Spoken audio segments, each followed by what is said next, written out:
Hello everyone, welcome to the lecture. आज मैं आपके सामने कवर करूंगा सिंपल स्पेक्ट्रोस्कोपी। एक छोटा सा इंट्रोडक्शन मैं आपको दूंगा कि स्पेक्ट्रोस्कोपी होता है क्या है। डिटेल में पहुंचने से पहले यूवी, आईआर, एनएमआर के बारे में पढ़ने से पहले सबसे पहले आपको पता होना चाहिए कि स्पेक्ट्रोस्कोपी टर्म ही क्या है, क्यों बोलते हैं इसको स्पेक्ट्रोस्कोपी, वो मैं आपको आज इस लेक्चर में डिस्कस करूंगा। तो सबसे पहले मैंने इसमें कवर कर रखा है सिंपल सा इंट्रोडक्शन, जो मैं आपको दिखाऊंगा इसमें क्या होता है स्पेक्ट्रोस्कोपी में। जस्ट सबसे पहला मैं आपको एक्सप्लेन करना चाहूँगा कि इसमें क्या होता है स्पेक्ट्रोस्कोपी में। बेसिकली ये देखिए, सबसे पहला अगर आप टर्म यहाँ पे पढ़ेंगे जो मैंने कवर कर रखा है इसमें, spectroscopy is the study of interaction between matter and electromagnetic radiation. It means students, इसका मतलब क्या हुआ मैं आपको भी एक्सप्लेन करता हूं। यहाँ पे एक चीज लिखी हुई है। पहले आप जब भी आप कभी भी पढ़ाई करें, आप कभी भी किसी भी लाइन को पढ़ें, आपको सबसे पहले ये पता होना चाहिए कि उसमें जो लिखे हुए वर्ड्स हैं उनका मतलब क्या है। अगर मैं आपको सिंपल सा यहाँ पे एक्सप्लेन करूँ इलेक्ट्रोमैग्नेटिक रेडिएशन, इसको आप सीधा सा समझ लीजिए। ये एक क्या है, लाइट सोर्स मान लीजिए। आप इसको क्या है, लाइट सोर्स मान लीजिए। इसको आप लाइट मानिए, जो लाइट आपके मॉलिक्यूल्स पे पड़ेगी सपोज करिए। और यहाँ पे जो लिखा हुआ है इंटरेक्शन बिटवीन मैटर्स, मैटर्स यहाँ पे जो इंडिकेट करेगा वो आपका मॉलिक्यूल भी हो सकता है, कोई भी XYZ कोई भी सब्सटेंस हो सकता है। इस लाइन को मैं आपके सामने एक्सप्लेन करता हूं। इलेक्ट्रोमैग्नेटिक रेडिएशन मतलब यहाँ पे जो आपका ये सोर्स लिखा हुआ है, इस सोर्स से कोई भी लाइट यहाँ पे निकल रही है और ये लाइट कहाँ पड़ रही है, आपके सब्सटेंस पर पड़ रही है, आपके मॉलिक्यूल पे पड़ रही है। यही इस लाइन का मतलब है कि मतलब क्या बताया गया है कि यहां से निकलने वाली लाइट किस पे पड़ रही है, मॉलिक्यूल पे पड़ रही है, और उसके थ्रू ये क्या हो रही है, एब्जॉर्ब हो रही है। इन्हीं दोनों का इंटरेक्शन, मतलब यहां से निकलने वाली लाइट का मॉलिक्यूल के साथ इंटरेक्शन ही किसका कॉन्सेप्ट है, स्पेक्ट्रोस्कोपी का कॉन्सेप्ट है। किसकी स्टडी है, स्पेक्ट्रोस्कोपी की स्टडी है। नेक्स्ट लाइन देखिए क्या लिखी हुई है, used to identify, quantify and understand substance। It means इसका काम क्या है, किसी भी चीज को आइडेंटिफाई करना, सब्सटेंस को, मतलब उसकी क्वांटिफाई, उसको क्वांटिफिकेशन करना, या उसकी क्वांटिफाई वो एक ही बात है, और उसी सब्सटेंस को समझना। मतलब क्या हुआ यहाँ पे, आइडेंटिफाई का मतलब कैसे हुआ कि जैसे सपोज करिए कोई चीज इम्प्योर है या प्योर है। ओके, किसी भी मॉलिक्यूल का क्या फंक्शनल ग्रुप है, ओके, उसका क्या स्ट्रक्चर है, इन सारी चीजों की स्टडी हम किसके थ्रू करेंगे, स्पेक्ट्रोस्कोपी के थ्रू करेंगे। नेक्स्ट लाइन यहां पे लिखी हुई है, important in chemistry, physics, biology and pharmacy. इसका मतलब क्या हुआ, स्पेक्ट्रोस्कोपी का यूज आपकी सारी फील्ड्स में है। आपकी केमिस्ट्री के फील्ड में भी आप इसको यूज करेंगे, आप फिजिक्स के भी फील्ड में इसका यूज करेंगे, आप बायोलॉजी के फील्ड में भी इसका यूज करेंगे, और फार्मेसी के फील्ड में भी आप इसका यूज करेंगे। आप इस अगर फार्मेसी स्टूडेंट्स हैं तो आप अच्छे से समझ रहे होंगे कि इसका यूज आप कहाँ पे करेंगे। नेक्स्ट मैं आगे मैंने क्या कवर किया है, ये देखिए मैं आपको दिखाता हूं। बेसिक प्रिंसिपल, बेसिक प्रिंसिपल मतलब कि स्पेक्ट्रोस्कोपी का एक जस्ट सिंपल प्रिंसिपल क्या है। आप डिफरेंट डिफरेंट स्पेक्ट्रोस्कोपी पढ़ेंगे तो उनका तो अलग अलग प्रिंसिपल है, वो तो आप वहां से समझ लेंगे। लेकिन एक सिंपल, अगर आप मैं बिल्कुल ही सिंपल लैंग्वेज में अगर आपसे पूछा जाए कि स्पेक्ट्रोस्कोपी का प्रिंसिपल क्या है सर, तो सीधी सी बात है, ये प्रिंसिपल है। यहां पे देखिए, लाइन को पहले पढ़िए, when light interacts with matter energy में बी एब्जॉर्ब्ड और इमिटेड।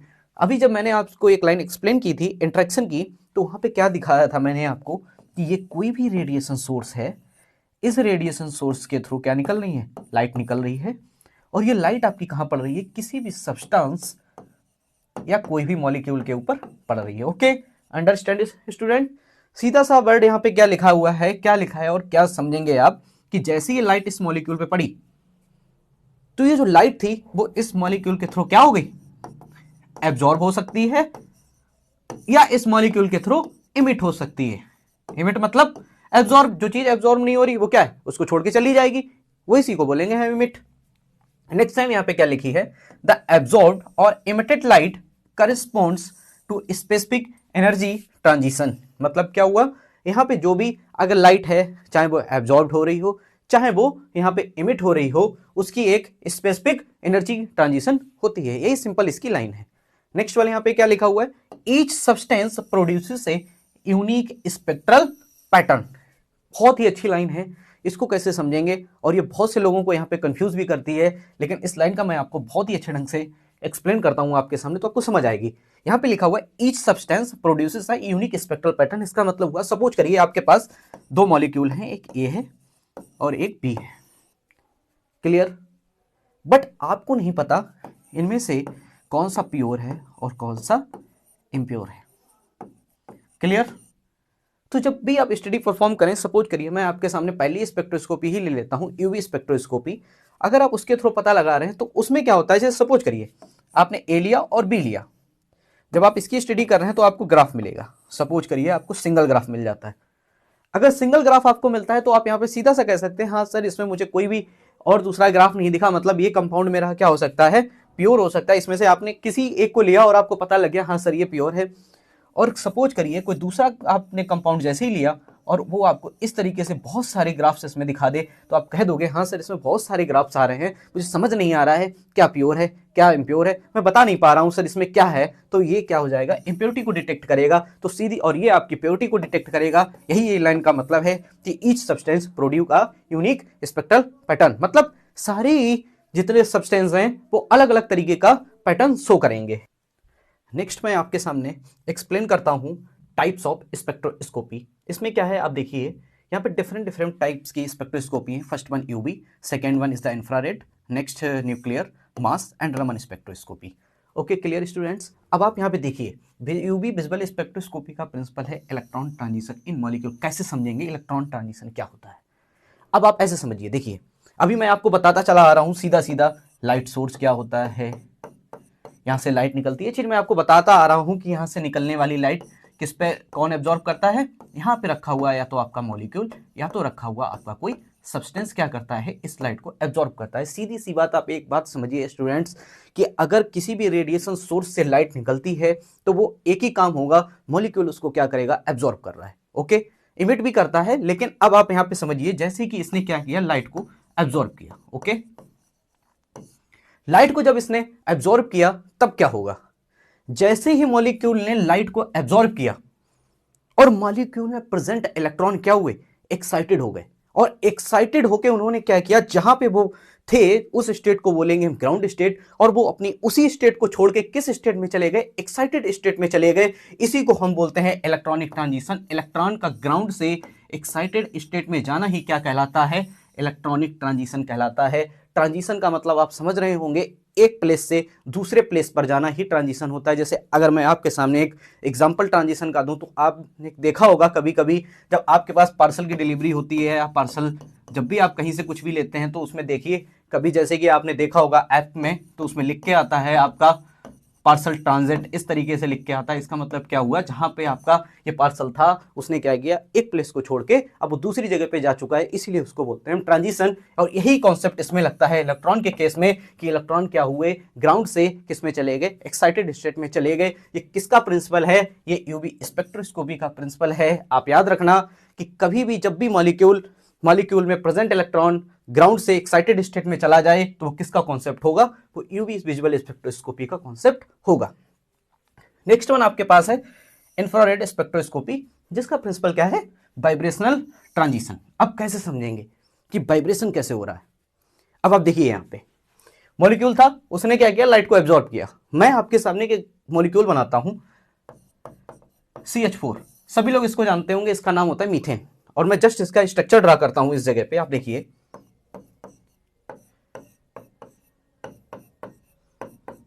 क्या बन गया, ये CH4 बन गया। वही कॉन्सेप्ट है बिल्कुल।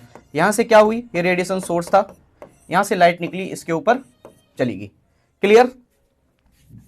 आगे क्या होगा आप देखिएगा, आगे क्या होगा, जैसे ही इसने क्या किया, लाइट को एब्जॉर्ब किया लाइट को, कॉन्सेप्ट क्या बोल रहा है, वाइब्रेशनल। तुरंत क्या होने लग जाएगा, इस मॉलिक्यूल में जो ये एटम है और एटम के बीच जो बॉन्ड बने हैं उनमें क्या होने लग जाएगा, वाइब्रेशन होने लग जाएगा। एज अ स्प्रिंग की तरह वो वर्क करने लग जाएंगे। अगर बॉन्ड ऐसा था तो इसमें क्या हो जाएगा, बॉन्ड इस तरीके से हो जाएगा, इसमें वाइब्रेशन होने लग जाएगा। इसी को हम बोलते हैं वाइब्रेशनल ट्रांजिशन। इसको हम बाद में डिटेल में पढ़ेंगे, जब हम IR स्पेक्ट्रोस्कोपी को डिटेल में पढ़ेंगे वहां पे हम आपको बताएंगे कि जो ये यहाँ पे वाइब्रेशन हो रहा है ये कितने टाइप्स का होता है, कहाँ पे स्ट्रेचिंग होती है, कहाँ पे बेंडिंग होती है, कहाँ पे सिमेट्री होती है, कहाँ पे असिमेट्री होती है, ये हम बाद में डिटेल में पढ़ेंगे। अब आप हमेशा याद रखिएगा, अगर आपसे कभी भी कोई पूछता है कि वाइब्रेशन का नाम सुनते ही आपके दिमाग में सीधा सा वर्ड आना चाहिए कि वो कहीं ना कहीं IR स्पेक्ट्रोस्कोपी को रिलेट कर रहा है। Clear students?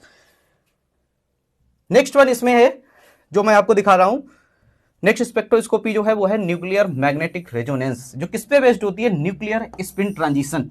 यहां पे क्या होता है, देखिए जब भी कभी भी लाइट अगर मॉलिक्यूल पे पड़ रही है, किस पे पड़ रही है, मॉलिक्यूल पे पड़ रही है, मॉलिक्यूल क्या कर रहा है, एब्जॉर्ब कर रहा है लाइट को। इतना तो आपको याद रखना ही रखना है, इतनी चीज को नहीं भूलना है। एब्जॉर्ब करने के बाद वो अपनी कंडीशन को चेंज करता है, कहीं ट्रांजिशन करता है, कहीं वाइब्रेशन करता है। अब इसमें क्या होगा, NMR के केस में यहां पे क्या होने लग जाता है, रोटेशन होने लग जाता है।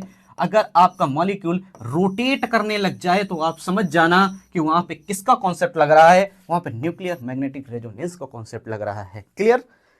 नेक्स्ट वन जो आपके सामने स्पेक्ट्रोस्कोपी है, मास स्पेक्ट्रोस्कोपी। ये किस पे बेस्ड होती है, mass to charge ratio of ions M/E। इसमें क्या होता है, सेम कॉन्सेप्ट। आप देखिए, ये मैं आपको बताता आ रहा हूं कि लाइट निकली किस पे पड़ी, मॉलिक्यूल पे। मॉलिक्यूल ने क्या किया, लाइट को एब्जॉर्ब किया, रोटेशन हो गया तो NMR था। अब क्या करेगा, अगर यहां पे मॉलिक्यूल आयनाइज हो गया तो वो किसका कॉन्सेप्ट है, वो मास का कॉन्सेप्ट है। क्लियर? ये क्लियर हो गया होगा आपको। अब नेक्स्ट वन आपकी स्पेक्ट्रोस्कोपी है रमन स्पेक्ट्रोस्कोपी। इसमें क्या होता है, ये वाइब्रेशन होता है इसमें। ये देखिए जो आपने IR में पढ़ा वो यहां पे भी है, लेकिन इसमें क्या है, स्कैटरिंग है। जो आपका वाइब्रेशन है वो स्कैटरिंग बेस्ड है, मतलब तितिर बितिर जिसको हम बोलते हैं वो इस पे है। यहां पे जो आपका वाइब्रेशन है वो स्कैटर पे बेस है। ये आप ध्यान रखना, ये किसका कॉन्सेप्ट है, ये रमन स्पेक्ट्रोस्कोपी का कॉन्सेप्ट है स्टूडेंट्स। क्लियर? आगे आप देखिए, यहां पे जो मैंने मेंशन किया है वो एक इंस्ट्रूमेंटेशन, किसका इंस्ट्रूमेंटेशन, एक जनरल फॉर्म का इंस्ट्रूमेंटेशन है जो आपका डिफरेंट डिफरेंट स्पेक्ट्रोस्कोपी पे वर्क करेगा। जैसे सपोज करिए, मैंने आपको अभी इतनी सारी स्पेक्ट्रोस्कोपीज के नाम बता दिए। पहली मैंने आपको UV बताई, फिर मैंने IR बता दिया, फिर मैंने NMR बता दिया, मास बता दिया, दैट्स इट।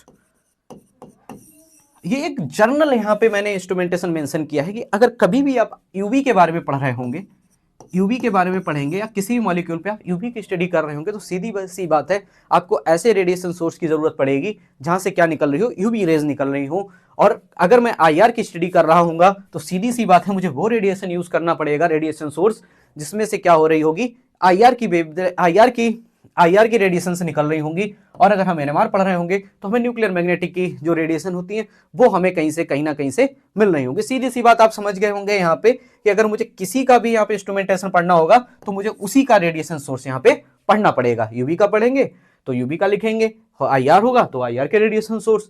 नेक्स्ट वन होता है मोनोक्रोमेटर। मोनोक्रोमेटर क्या होता है, जैसे सपोज करिए यहाँ पे ये रेडिएशन सोर्स था, यहाँ से बहुत सारी लाइट्स आ रही थी और मोनोक्रोमेटर एज स्लिट की तरह काम करता है। यहाँ पे ये क्या किया, इसने बहुत सारी लाइट को इकट्ठा किया और एक फॉर्म में कन्वर्ट कर दिया। ये मोनोक्रोमेटर है। जब आपको मैं आगे डिटेल में स्पेक्ट्रोस्कोपीज पढ़ाऊंगा तो वहां पे मैं आपको एक्सप्लेन करूंगा मोनोक्रोमेटर कैसे वर्क करता है। ओके, नेक्स्ट वन है सैंपल होल्डर और सेल। इसका मतलब क्या हुआ, जो यहाँ पे ये सिंगल बीम की लाइट आ रही थी आपके पास, वो किसी न किसी मॉलिक्यूल पे पड़ेगी और वो मॉलिक्यूल जो रखने की जगह होती है उसी को हम बोलते हैं सैंपल होल्डर और सैंपल सेल। नेक्स्ट वन है is the detector for measuring intensity. इसका मतलब क्या हुआ, अगर आप UV की स्टडी कर रहे हैं तो आपको वही डिटेक्टर यूज करने पड़ेंगे जो आपकी UV की जो लाइट है उसको डिटेक्ट कर सके। अब इस जगह पे क्या हुआ, आपने क्या किया, IR का डिटेक्टर लगा दिया तो वो डिटेक्ट ही नहीं कर पाएगा क्योंकि उसकी कैपेसिटी क्या है, सिर्फ UV की लाइट जो है उसको डिटेक्ट करना उसकी कैपेसिटी है। अंडरस्टैंड? ओके। नेक्स्ट वन क्या है, रिकॉर्डर फॉर स्पेक्ट्रम डिस्प्ले। इसका मतलब क्या हुआ कि जो डिटेक्टर ने जो डिटेक्ट किया वो आपको कहां डिस्प्ले होगा, एक स्क्रीन पे डिस्प्ले होगा। इसी को हम बोलेंगे recorder for spectrum display. Clear? Next one आगे आप देखिए, ये सिंपल से एप्लीकेशंस हैं किसके, स्पेक्ट्रोस्कोपी के। जस्ट आप समझिए क्या स्पेक्ट्रोस्कोपी के एप्लीकेशंस हैं। Drug analysis and identification. इसका मतलब क्या हुआ, जैसे मैंने आपको भी थोड़ी देर पहले बताया था, किसी भी चीज की प्योर और इम्प्योर हम पता लगा सकते हैं। क्लियर? किसी का हम फंक्शनल ग्रुप भी पता लगा सकते हैं। फंक्शनल ग्रुप बोले तो उसमें OH लगा हुआ है या CHO लगा हुआ है।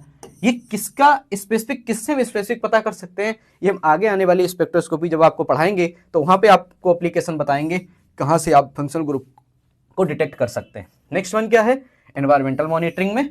नेक्स्ट क्या है, क्वालिटी कंट्रोल इन इंडस्ट्रीज, ये भी आप समझ गए होंगे कि उसी टेस्टिंग करते हैं इंडस्ट्रीज में, जैसे यूबी का भी बहुत सारा यूज है क्यूसी में। उसके बाद फॉरेंसिक इन्वेस्टिगेशन और structure determination in research. Structure determination का मतलब समझ रहे हैं, किसी भी मॉलिक्यूल का स्ट्रक्चर बता देना, स्ट्रक्चर को बता देना। इसमें जो सबसे अच्छी आपकी स्पेक्ट्रोस्कोपी यूज होती है उसको हम बोलते हैं NMR. Clear students, understand? Thank you. अगर आपको लेक्चर पसंद आया हो तो please subscribe it and thank you.